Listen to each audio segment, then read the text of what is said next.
ইসলাম শিক্ষা দ্বিতীয় অধ্যায়। তো আজকে আমরা সমাধান করব পঞ্চম শ্রেণীর ইসলাম শিক্ষা দ্বিতীয় অধ্যায়। তো পৃষ্ঠা সমাধান করব হচ্ছে 59, তারপরে আছে 60 পৃষ্ঠা, তারপরে আছেন 61 পৃষ্ঠা। ঠিক আছে, 61 পৃষ্ঠার পরে এই যে এখানে আছে 62 পৃষ্ঠায় বর্ণনামূলক প্রশ্ন। ঠিক আছে, তো আজকে আমরা এই দ্বিতীয় অধ্যায় সমাধান করব। আর পরবর্তীতে তৃতীয় অধ্যায় ভিডিও দেখার জন্য অবশ্যই সাবস্ক্রাইব মাই চ্যানেল। তো আমরা শুরু করি দ্বিতীয় অধ্যায় প্রথমে 59 পৃষ্ঠা দিয়ে। তো আমি বলে রাখি, এটি আমার দ্বিতীয় চ্যানেল। আমার আরও একটি চ্যানেল আছে অনলাইন ক্লাস, সেটা তোমরা জানো। আর এই চ্যানেলটি নতুন খুলেছি, এটার নাম হয়েছে অনলাইন ক্লাস 2। তো তোমরা সবাই এই চ্যানেলটি সাবস্ক্রাইব করে দিও। তো এখানে আছে 1 নম্বরে ইবাদত শব্দের অর্থ কি? প্রার্থনা, অনুগত্য, দান করা, সিয়াম সাধনা। সঠিক উত্তর হবে খ, অনুগত্য। 2 নম্বর, ইসলাম কয়টি রুকুন এর অপর প্রতিষ্ঠিত? 3টি, 4টি, 5টি, 7টি। সঠিক উত্তর 5টি। সালাতের নিষিদ্ধ সময় কয়টি? 3টি, 4টি, 5টি, 7টি। তো 3টি। 5 ওয়াক্ত সালাতে কয় রাকাত ফরজ? 7-এর আরকান। 5 নাম্বার, সালাতের আরকান কয়টি? 7টি। কাবা শরীফে কোথায় অবস্থিত? মক্কায়। তো আমাদের 59 পৃষ্ঠা কমপ্লিট। আমরা এখন চলে যাব পরবর্তী পৃষ্ঠা 60-এ। তো এখানে 60 নম্বরে 60 পৃষ্ঠাতে 7 নম্বরে আছে কি? দিন ইসলামের সেতু কি? জাকাত। হজের ফরজ কয়টি? 3টি। আল্লাহর কাছে কুরবানি কি পৌঁছায়? তাকওয়া। তারপরে আছে সকল রাসূলের প্রতি বিশ্বাস করা মুসলিমদের কি ঈমানের অঙ্গ। তো এই ছিল হচ্ছে আমাদের টিক চিহ্ন কমপ্লিট। হ্যাঁ, তো এখন আমরা চলে যাবো খ নম্বরে। এগুলো করা আছে, হাতের লেখা না বুঝলেও আমি সরাসরি উত্তর তোমাদের দেখিয়ে দেবো, কিন্তু আগে আমি পড়ে নিই। এখানে আছে পবিত্রতা ঈমানের অঙ্গ। সালাত দিন ইসলামের খুঁটি। সালাত জান্নাতের চাবি। তারপরে আছে কসর মানে সংক্ষিপ্তকরণ। সালাতের ভেতরের ফরজগুলোকে আরকান বলে। তারপর আছে ঢাকা শহরকে বলা হয় মসজিদের শহর। সাওমের মূল উদ্দেশ্য হলো তাকওয়া অর্জন করা। তারপরে এই 3টি এখানে করে দেওয়া না, আমি সরাসরি তোমাদের উত্তর দেখিয়ে দিচ্ছি, কারণ আমার লিখতে অনেক টাইম লাগবে। এটা আমার স্টুডেন্ট লিখেছিল তাই।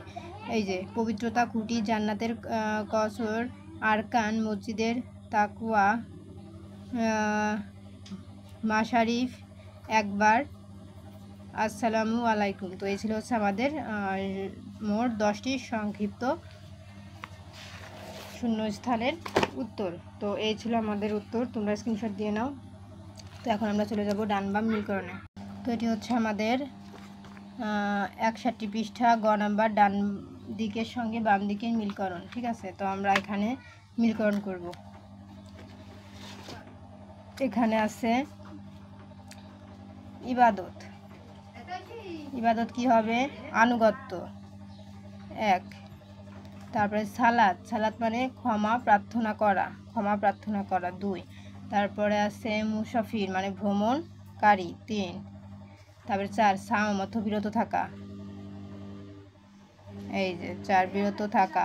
তারপরে জাকাত অর্থ পবিত্রতা ও বৃদ্ধি, এটি হবে 5। তারপরে নিসাব অর্থ কি? নিসাব অর্থ নির্ধারিত পরিমাণ। হজ অর্থ কি? হজ অর্থ সংকল্প করা। তারপরে কুরবানি অর্থ কি? উৎসর্গ। তারপরে আকিকা অর্থ কি? আকিকা অর্থ হচ্ছে ভেঙে ফেলা। তো এই ছিল হচ্ছে আমাদের ডান বাম মিলকরণ, তোমরা স্ক্রিনশট দিয়ে নাও। এখন আমরা চলে যাবো সংক্ষিপ্ত প্রশ্ন। এখানে সংক্ষিপ্ত প্রশ্ন আছে 1 থেকে 12টি। তো প্রথমে আছে ইবাদত কাকে বলে? তো চলো আমরা সরাসরি উত্তর দেখে নিই। তো এই ছিল আমাদের উত্তর। তো এই হচ্ছে উত্তর, ইবাদত কাকে বলে? উত্তর, আল্লাহ তাআলার আনুগত্য স্বীকার করে তার যাবতীয় আদেশ নিষেধ মেনে চলাকে ইবাদত বলে। 2 নম্বর প্রশ্ন, আল্লাহ আমাদের কেন সৃষ্টি করেছেন? উত্তর, আল্লাহ আমাদের সৃষ্টি করেছেন শুধু তার ইবাদতের জন্য। তো এখন আমরা চলে যাব পরবর্তী 3 নম্বর প্রশ্নের সমাধানে। তো পরবর্তীতে 3 নম্বর আছে, ইসলামের রুকুন কয়টি ও কী কী? উত্তর, ইসলামের রুকুন 5টি। এগুলো হলো ঈমান, সালাত, যাকাত, হজ, সাওম। তারপর আছে 4 নম্বর প্রশ্ন, 5 ওয়াক্ত সালাতের নাম লেখো। 1 ফজর, 2 জোহর, 3 আসর, 4 মাগরিব, 5 এশা। 5 নম্বর প্রশ্ন, সালাতের নিষিদ্ধ বিষয়গুলো কী কী? উত্তর, সালাতের নিষিদ্ধ সময় প্রশ্ন বলতে ভুল হয়েছে। সালাতের নিষিদ্ধ সময়গুলো কী কী? উত্তর, সালাতের নিষিদ্ধ সময়গুলো হলো ঠিক সূর্যোদয়ের সময়, ঠিক দ্বীপ্রহরের সময়, ঠিক সূর্যাস্তের সময়। 4 নম্বর, মুসাফির কাকে বলে? উত্তর, কোনো ব্যক্তি 3 দিনের রাস্তা বা কমপক্ষে 48 মাইল দূরে যাওয়ার নিয়ত করে বাড়ি থেকে বের হলে তাকে মুসাফির বলে। 7 আহকাম কাকে বলে? উত্তর, সালাত শুরু করার আগে প্রস্তুতিমূলক যে ফরজ কাজগুলো করতে হয় সেগুলোকে সালাতের আহকাম বা শর্ত বলে। আর 8 নম্বর, আরকান কাকে বলে? উত্তর, সালাতের ভেতরে যে ফরজ কাজগুলো করতে হয় সেগুলোকে সালাতের আরকান বলে। 9 নম্বর, সাওম কাকে বলে? উত্তর, আল্লাহ তাআলার সন্তুষ্টি লাভের উদ্দেশ্যে সুবহে সাদিক থেকে শুরু করে সূর্যাস্ত পর্যন্ত পানাহার ইত্যাদি থেকে বিরত থাকাকে সাওম বলে। 10 নম্বর প্রশ্ন, সাওমের মাসকে ফজিলতের দিক দিয়ে কয় ভাগে বিভক্ত করা হয়েছে? উত্তর, সাওমের মাসকে ফজিলতের দিক দিয়ে 3 ভাগে বিভক্ত করা হয়েছে। 11 নম্বর প্রশ্ন, যাকাত কাকে বলে? উত্তর, মুসলমানদের নিসাব পরিমাণ ধন সম্পদের একটি নির্দিষ্ট অংশ প্রতি বছর পূর্তিতে আল্লাহ তাআলার নির্ধারিত খাতসমূহে ব্যয় করাকে যাকাত বলে। তো কী হবে? মুসলমানদের নিসাব পরিমাণ ধন সম্পদের একটি নির্দিষ্ট অংশ বছর পূর্তিতে আল্লাহ তাআলার নির্ধারিত খাতসমূহে ব্যয় করাকে যাকাত বলে। তো এই ছিল আমাদের 11 নম্বর প্রশ্নের সমাধান। এখন চলে যাব 12 নম্বর প্রশ্নে। 12 নম্বর আছে, হজ কাকে বলে? উত্তর, আল্লাহ তাআলার নৈকট্য ও সন্তুষ্টি লাভের উদ্দেশ্য নির্দিষ্ট সময়ে, বিশেষ অবস্থায়, নির্দিষ্ট স্থানে, নির্ধারিত নিয়মে, নির্দিষ্ট কতগুলো অনুষ্ঠান পালন করাকে হজ বলে। তো এই ছিল আমাদের 12টি প্রশ্নের সমাধান। তারপর আছে 13 নম্বর প্রশ্ন, হজের ফরজ কয়টি এবং কী কী? উত্তর, হজের ফরজ 3টি। এগুলো হলো ইহরাম বাঁধা, আরাফাতে অবস্থান এবং তাওয়াফে জিয়ারত। 14 নম্বর, কুরবানি কাকে বলে? আল্লাহ তাআলার সন্তুষ্টি ও নৈকট্য লাভের উদ্দেশ্য ত্যাগে মনোভাব নিয়ে 10 থেকে 12 জিলহজ পর্যন্ত সময়ের মধ্যে গৃহপালিত হালাল পশু আল্লাহর নামে উৎসর্গ করাকে কুরবানি বলে। 15 নম্বর প্রশ্ন, এখানে আছে, আকিকা কাকে বলে? তো সন্তান জন্মের প্রথম দিনে সন্তানের কল্যাণ ও হেফাজত কামনায় আল্লাহর উদ্দেশ্যে কুরবানির মতো কোনো গৃহপালিত হালাল পশু জবাই করাকে আকিকা বলে। তো এই ছিল আমাদের 15টি প্রশ্নের সমাধান। তো 15টি প্রশ্নের পরে এখন আমরা সমাধান করব নম্বরের বর্ণনামূলক প্রশ্ন। তো বর্ণনামূলক প্রশ্ন আছে 1 থেকে 18টি, অনেকগুলো প্রশ্ন আছে। আমি দেখিয়ে দিচ্ছি ইবাদতের তাৎপর্য বর্ণনা করে। তো আমি একে সব প্রশ্নের অ্যান্সার তোমাদের দেখিয়ে দিচ্ছি। তো চলো উত্তরগুলো দেখে নেওয়া যাক। প্রশ্নগুলো অনেক বড়, আমি কিন্তু সবগুলো পড়বো না, কয়েকটি পড়বো, বাকিগুলো তোমরা স্ক্রিনশট দিয়ে নিবা, ঠিক আছে? তো এখানে আছে, ইবাদতের তাৎপর্য বর্ণনা করো। উত্তর, ইবাদতের তাৎপর্য অসীম। মহান আল্লাহর আদেশ নিষেধ মেনে চলায় ইবাদত। আল্লাহ আমাদের সৃষ্টি করেছেন শুধু তার ইবাদতের জন্য।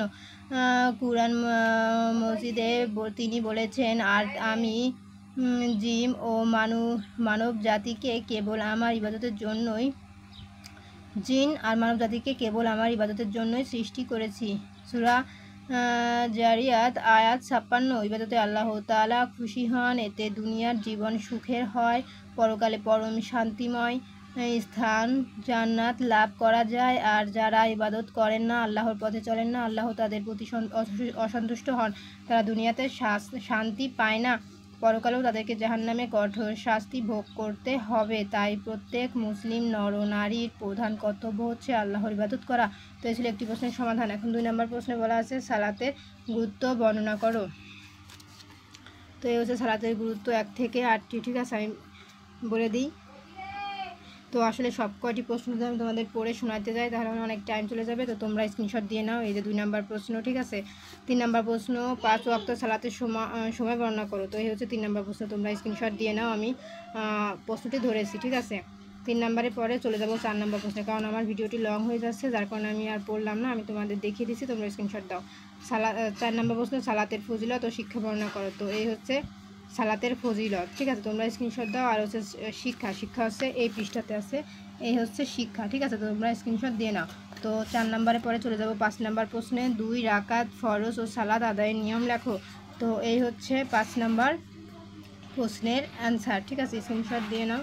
তারপরে 5-এর পরে চলে যাব 6 নাম্বারে, বলা আছে সালাতের আহকামগুলো লেখো। তো এই হচ্ছে সালাতের আহকামগুলো, তোমরা স্ক্রিনশট দিয়ে নাও। 6-এর পরে 7 নাম্বারে যাব। 7 নাম্বার আছে সালাতের আরকান বলতে কি বোঝায়, আরকান কি কি। তো এই হচ্ছে আমাদের 7 নাম্বার প্রশ্নের সমাধান। তো দ্রুত স্ক্রিনশট দিয়ে নাও। 7-এর পরে চলে যাব 8 নাম্বারে, সালাতের ওয়াজিব কি কি। তো ওয়াজিব হচ্ছে, ও বাবা এটা অনেক বড়, এই যে দেখো এই যে ক্যামেরাটি ধরেছি, তোমরা এখান থেকে এই পর্যন্ত স্ক্রিনশট দিয়ে নাও, ঠিক আছে। এই হচ্ছে 8 নাম্বার প্রশ্নের সমাধান। তো 8-এর পরে 9 নাম্বারে যাব। 9 নাম্বারে বলেছে মসজিদের আদবগুলো কি কি। তো এই হচ্ছে মসজিদের আদবগুলো, ঠিক আছে, তো তোমরা স্ক্রিনশট দিয়ে নাও।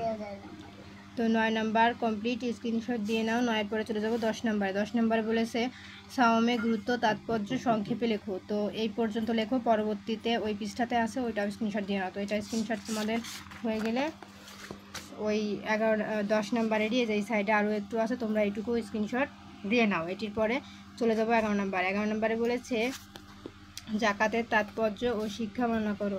তো এই হচ্ছে 11 নম্বরের সমাধান, জাকাতের তাৎপর্য ও শিক্ষা। তো তোমরা স্ক্রিনশট দিয়ে নাও। 11 নম্বরে পরে চলে যাবো 12 নম্বরে, জাকাতের মাশরিফ কয়টি ও কী কী বর্ণনা করো। এই যে এই পর্যন্ত, তো তোমরা স্ক্রিনশট দিয়ে নাও। তো এই হচ্ছে 12 নম্বর, ঠিক আছে। তোমরা তো 11 নম্বর স্ক্রিনশট দিয়েছো, এখন চলে যাবো 12 নম্বর। 12 নম্বরের পরে আমরা চলে যাব 13 নম্বরে। 13 নম্বরে বলেছে হজের গুরুত্ব তাৎপর্য লেখো। এই হচ্ছে হজের গুরুত্ব তাৎপর্য, তো তোমরা স্ক্রিনশট দিয়ে নাও। 13 নম্বরের পরে চলে যাব 14 নম্বরে। 14 নম্বরে বলেছে হজের খরচগুলো সংক্ষেপে বর্ণনা করো। এই হচ্ছে উত্তর, স্ক্রিনশট দ্রুত দিয়ে নাও। তারপরে চলে যাব 15 নম্বরে, মুখ দাঁত হাত পা পরিষ্কার পরিচ্ছন্ন রাখার গুরুত্ব বর্ণনা করো। তো এই হচ্ছে গুরুত্ব, তো স্ক্রিনশট দিয়ে নাও। তো চলে যাবে এখন 16 নম্বরে। 16 নম্বরে বলেছে কুরবানি প্রচলনের সংক্ষিপ্ত ইতিহাস বর্ণনা করো।